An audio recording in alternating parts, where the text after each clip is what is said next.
Okay, if you are now ready to begin making a playoff bracket for your particular league, I will show you the steps necessary for this tutorial. I'll show you with the 3-on-3 basketball league. So go ahead and log in and then scroll over to the admin button and click that and click schedule bracket. And then you will click add new bracket, in which case you'll see all of the teams. They have ranked them according to the 3 specifications that we have. It's really important to go through this and see if you agree with it.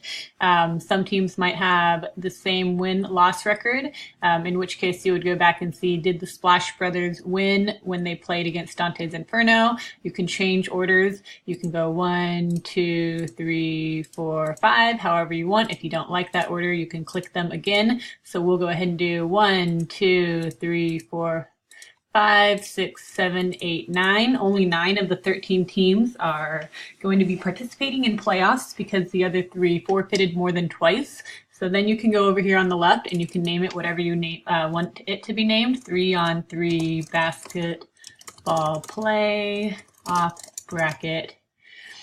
Single elimination is what we do. There are going to only be 9 teams. In this bracket. Publish schedule. If you don't want it published because you want to work on it, you can unclick that and then you can publish it yourself. Then you have the option of long bracket or butterfly bracket. Butterfly bracket is where there's a bracket on the left, a bracket on the right, and then they converge together for the championship game. It doesn't matter to me if you have 20 teams, you would use your butterfly bracket. Otherwise, it's such a long bracket, but really, that's just personal preference. I like to show the games that are not taking place a bye. So, for example, Weedham 3 boys, they do not need to play in the first round of playoffs because they've already qualified for the second round. So they have a bye on that first round. So I like to have it as faded so they can see that it exists. It's not completely hidden, but it's not there showing them that they have a game. Seeds, you can show them what rank they are. I don't generally do that. But it doesn't matter. And then once you're good with that, you see here's all of the teams ranked 1 through 9. Click Update Bracket. And then you'll see that it automatically made a bracket for you. So it's got first round games, which will generally be your last bottom ranked teams, moving then up to the quarterfinals, semifinals, finals game. So then what you need to do is you need to scroll up here to Edit.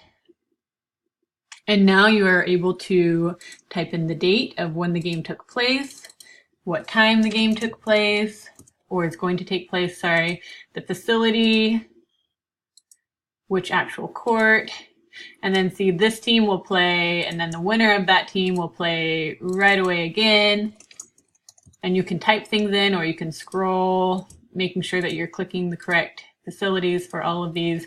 So you can see the example for that. You would do that for each and individual game, and then say that you have your championship night on the same, your semifinals and final game on the same night. Make sure that you have everything solidified as far as which playing surface they will be on, time preferences, and whatnot. So one thing to note about this, you always need to hit Save All, otherwise it will not save it. And then you can click on Bracket and you can see what you did. So here you can see I typed in the date and the time, and it's showing red. Red means that the courts are not available. We had hand typed these games in, so it's showing you that. So if you see something red, just know that that means that there's a mistake of some sort. One thing to note, though, is that it will not take into account time preferences, so it will not tell you if there's a time preference challenge with this.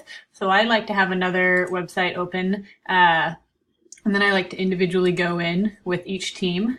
Remember, you go to the team name, team options, time preferences, and you see, oh, look, this team would prefer to play at 9 to 9:30 and 9:30 to 10. So one thing with time preferences and playoffs is that we can't meet all time preferences simply because we have to have games taking place. And if there were a doubleheader, you probably wouldn't want to have a doubleheader at 9 and then 9:30 or 9 and 10 if you could have it early. But we would like to make our time preferences as well as we can.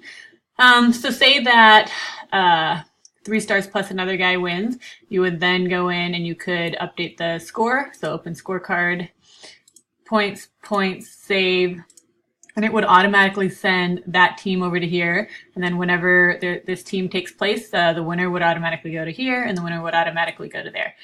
So this is currently unpublished. If you like what it looks like, you can click here to publish it. You can go back to scheduler. You can see different things. There's different ways to view it.